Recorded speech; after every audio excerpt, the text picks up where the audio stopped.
حضور اکرم صلی اللہ علیہ وآلہ وسلم اور سندھ پر باب الاسلام کا ٹھپا لگانے والے یہ نہیں جانتے یا دوسروں کو نہیں جاننے دینا چاہتے کہ اس خطے میں اسلام کا ظہور عربوں کے حملے سے بہت پہلے ہی ہو چکا تھا، جس کی متعدد دلیلوں میں سے ایک واضح دلیل بھمبور میں واقع ایشیا کی سب سے پرانی مسجد ہے، جو عربوں کے سندھ پر حملے سے کافی عرصہ پہلے نہ صرف تعمیر ہوئی بلکہ ان کے یہاں آ چکنے کے بعد تک بھی بسی بھی رہی۔ حضرت محمد صلی اللہ علیہ وآلہ وسلم کے دور میں سندھ پر راجہ داہر کے والد چچ کی حکومت تھی۔ آقا صلی اللہ علیہ وآلہ وسلم کے دور اور ان سے پہلے والے ادوار ہی سے سندھ کی سرزمین برگزیدہ اور پرہیزگار بندوں کی آماج گاہ رہی ہے۔ روڑی، سیوستان جسے آج سیون شریف کے نام سے پکارا جاتا ہے، اور ٹھٹا زمانہ قدیم سے علم و ادب، دانش و عرفان کا محور و مرکز رہنے والے شہر تھے۔ یہ بات مستند کتابوں سے ثابت ہے کہ آقا صلی اللہ علیہ وآلہ وسلم کی جانب سے دعوت اسلام دیے جانے کے بعد دنیا کے جو خطے سب سے پہلے لبیک کہہ کر اسلام کے پیغام کو قبول کر کے اس کی ترویج میں پیش رہے، ان میں سندھ سر فہرست ہے۔ اسی لیے تاریخ کے اوراق سے یہ بات واضح طور پر سمجھی جا سکتی ہے کہ حضور صلی اللہ علیہ وآلہ وسلم کی سندھ کے ساتھ خاص رغبت اور محبت تھی۔ اس ضمن میں متعدد احادیث بھی مروی ہیں۔ تاریخ اسلام کی مشہور کتاب جمع الجوامع، جو علامہ سیوطی رحمۃ اللہ علیہ کی تصنیف ہے، میں آیا ہے کہ سرزمین سندھ وہ عظیم خطہ ہے جس کی طرف حضور صلی اللہ علیہ وآلہ وسلم نے اپنی انگشت مبارک سے اشارہ کر کے فرمایا کہ مجھے سندھ سے ہوا کے رستے خوشبو آتی ہوئی محسوس ہو رہی ہے۔ ایک اور روایت کے مطابق رسول اللہ صلی اللہ علیہ وآلہ وسلم نے اپنی جانب سے ایک خط صحابہ اکرام کے ہاتھوں سندھ کے باشندوں کی طرف ارسال کیا۔ صحابہ کی وہ جماعت اس وقت سندھ میں نیرون کوٹ، جو کہ موجودہ حیدرآباد ہے، میں اسلام کا پیغام لے کر پہنچی، جن کی دعوت اور رسول خدا صلی اللہ علیہ وآلہ وسلم کے پیغام پر وہاں کے کئی لوگوں نے اسلام قبول کیا۔ 5 صحابہ کے اس وفد میں 2 صحابہ اکرام اپنے اس دورہ سندھ سے واپسی پر کئی سندھی میزبانوں کو ساتھ لے کر مدینے پہنچے اور آقا نامدار صلی اللہ علیہ وآلہ وسلم کے ساتھ ان کو شرف ملاقات سے سرفراز کر کے صحابی کے رتبے پر فائز کیا، اور سندھ کے وہ متعدد اللہ کے پیارے لوگ اسلام کی دعوت کے ساتھ ساتھ صحابی کے رتبے کو بھی پانے میں کامیاب رہے۔ ان 5 میں سے باقی 3 صحابہ سندھ میں رہ کر ہی تبلیغ اسلام کرتے رہے اور انہوں نے اپنی آخری سانسیں سندھ ہی میں لیں۔ ایک روایت کے مطابق انہیں نیرون کوٹ کے قلعے ہی میں سپرد خاک کیا گیا۔ اس لیے کہا جاتا ہے کہ سرزمین سندھ میں نیرون کوٹ یعنی حیدرآباد اور اس کے گردنواح کے لوگ صحابہ اکرام کے کردار اور عظمت سے اس خطے میں سب سے پہلے روشناس ہوئے۔ سندھ کے عظیم عالم اور تاریخ اسلام کے عظیم محقق مخدوم محمد ہاشم ٹھٹوی رحمت اللہ علیہ اپنی کتاب بیاض ہاشمی میں سندھ کے 2 صحابہ کا ذکر کرتے ہیں۔ ان کے علاوہ شکارپور کے قریب محبوب گوٹھ میں 3 صحابہ حضرت عمرو بن ابسا رضی اللہ تعالی عنہ، حضرت معاذ بن جہنی رضی اللہ تعالی عنہ اور حضرت عمرو بن اقتبہ رضی اللہ تعالی عنہ کی قبریں آج بھی موجود ہیں۔ یہی نہیں بلکہ اسی گوٹھ میں ان 3 صحابہ کے گھروں کے آثار بھی موجود ہیں، گو کہ وہ گھر اب اپنی سالم حالت میں باقی نہیں رہے۔ حضرت معاذ رضی اللہ تعالی عنہ سے مروی حدیث تاریخ اسلام کی مشہور زمانہ کتاب فضائل اعمال کے اہم باب فضائل قرآن میں واضح طور پر بیان کی گئی ہے۔ جن 3 صحابہ کے بارے میں ابھی ذکر مقدس ہوا، یہ صحابہ 10 صحابہ اکرام کی اس جماعت کا حصہ تھے جو افغانستان کے راستے سندھ میں تبلیغ اسلام کی غرض سے آئی۔ سندھ کے ایک اور فاضل عالم علامہ غلام مصطفیٰ قاسمی نے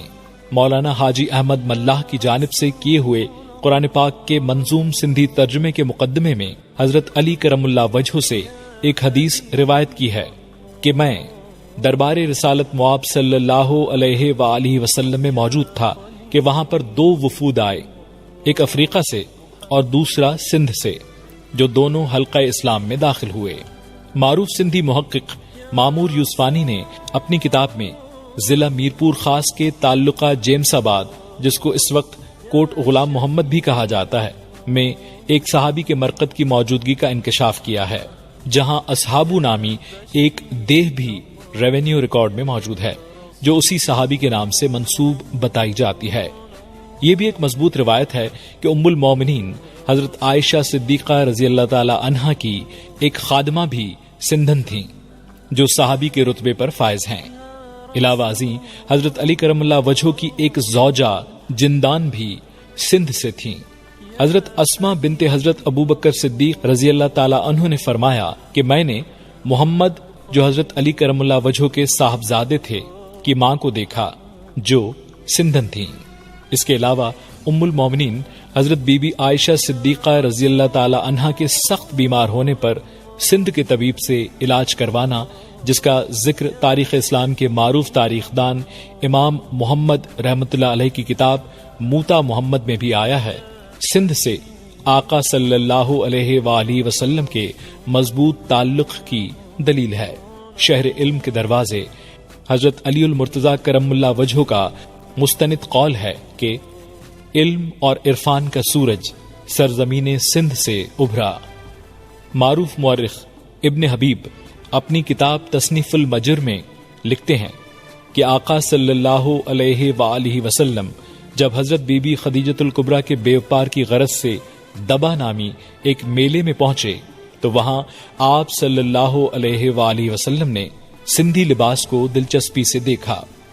یہ بھی ایک مضبوط روایت کے طور پر تمام صاحبان علم جانتے ہیں کہ آقا صلی اللہ علیہ وآلہ وسلم کے دربار اقدس میں حاضر ہونے والے سندھ سے تشریف لانے والے صحابیوں نے آپ صلی اللہ علیہ وآلہ وسلم کے لیے سندھ کی مخصوص ثقافتی چادر اجرک کا تحفہ پیش کیا، جس کو آقا نامدار صلی اللہ علیہ وآلہ وسلم نے اپنے شانوں مبارکوں پر رکھنے کا شرف بخشا۔ بلکہ یہ بات بھی روایت میں آئی ہے کہ اجرک آپ کا مرغوب اڑھاوا رہا۔ اس دور میں یمن اور دیگر عرب ممالک میں سوتی کپڑا اور چادریں وغیرہ سندھ سے برآمد ہوتی تھیں، کیونکہ دریائے سندھ کا وجود صدیوں سے ہے اور اس کے راستے سابقہ بحیرہ سندھ یعنی سندھین سی، جس کو آج کل بحیرہ عرب کہا جاتا ہے، کے توسط سے سندھ کا عراق، مشرق وسطی اور مشرق بعید سے یورپ تک تجارت کا سلسلہ کم و بیش گزشتہ 7000 سال سے جاری ہے۔ ایک بار حضرت خالد بن ولید رضی اللہ تعالی عنہ کی سربراہی میں بنو حارث قبیلے کا ایک وفد قبول اسلام کے لیے آپ صلی اللہ علیہ وآلہ وسلم کے پاس آنے لگا تو آقا صلی اللہ علیہ وآلہ وسلم نے انہیں دیکھ کر فرمایا، کانہم رجال الہند السندھ، یعنی یہ لوگ جیسے ہند سے ہوں یا پھر سندھ سے۔ حضرت محمد صلی اللہ علیہ وآلہ وسلم اور ان کے اہل بیت کی سندھ سے نسبت کے بے شمار حوالوں میں سے حضرت امام حسین علیہ السلام کا یہ حوالہ عالم آشکار ہے، جس کا ذکر مصر سے شائع شدہ ایک اہم کتاب معارف ابن قطی بیہم کے صفحہ نمبر 95 پر بھی آیا ہے کہ حضرت امام حسین علیہ السلام کو جب ظالموں نے عراق آنے سے روکا تو آپ نے ان سے فرمایا، ان لستم برازین بورد العراق فاترکونی لأذهب الى السندھ، یعنی تم لوگ اگر میرے عراق آنے پر راضی نہیں ہو تو پھر مجھے چھوڑ دو کہ میں سندھ چلا جاؤں۔ ایک بار آن حضرت صلی اللہ علیہ وآلہ وسلم سے صحابہ نے دریافت کیا کہ کیا آپ نے حضرت موسیٰ علیہ السلام کو دیکھا ہے؟ تو آپ صلی اللہ علیہ وآلہ وسلم نے فرمایا، جی ہاں، موسیٰ علیہ السلام ایسے ہیں جیسے سندھ کا کوئی باشندہ۔ مشہور کتاب فقہائے ہند کے مصنف نے یہ ثابت کیا ہے کہ آقا صلی اللہ علیہ وآلہ وسلم کے دور میں ہند اور سندھ میں مجموعی طور پر 25 صحابہ تشریف لائے۔ یہی وجہ ہے کہ آج بھی سندھ کے مختلف علاقوں میں متعدد صحابہ کے مراقد موجود ہیں۔ حضرت مختوم محمد ہاشم ٹھٹوی رحمۃ اللہ علیہ نے اپنی کتاب قوت العاشقین کے صفحہ نمبر 2 پر تحریر فرمایا ہے، جس کا مفہوم کچھ یوں ہے، آپ صلی اللہ علیہ وآلہ وسلم نے سندھ کے ساتھ اپنی رغبت اور محبت کا اظہار ایک مختصر سندھی جملہ اپنی زبان اقدس سے ادا کر کے بھی کیا۔ وہ جملہ تھا ادا اورے آو، یعنی بھائی یہاں آؤ۔ آقا صلی اللہ علیہ وآلہ وسلم، صحابہ اکرام رضی اللہ عنہم اور اہل بیت اطہار کے سرزمین سندھ سے گہرے تعلق کے حوالے سے اتنے کثیر تعداد میں واقعات اور حوالہ جات ہیں کہ اس موضوع پر ایک نہیں متعدد کتابیں لکھی جا سکتی ہیں، بلکہ سندھ کے حوالے سے ایسے اذکار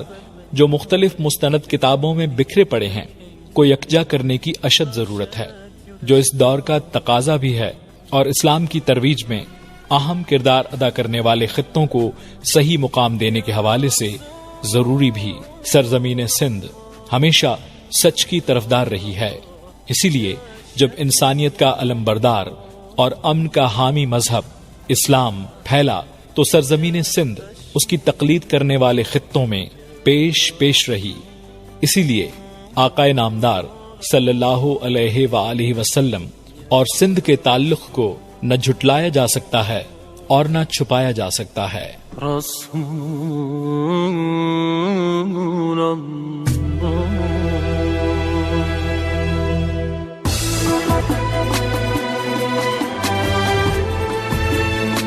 یہ تحریر روزنامہ نوائے وقت کراچی میں جمعرات 30 نومبر 2017 بمطابق 11 ربیع الاول 1439 ہجری کو اگر مگر مبادہ کے مستقل عنوان کے تحت جشن عید میلاد النبی صلی اللہ علیہ وآلہ وسلم کے سلسلے میں شائع ہوئی۔ محمد یا رسول اللہ یا حبیب اللہ یا خلیل اللہ۔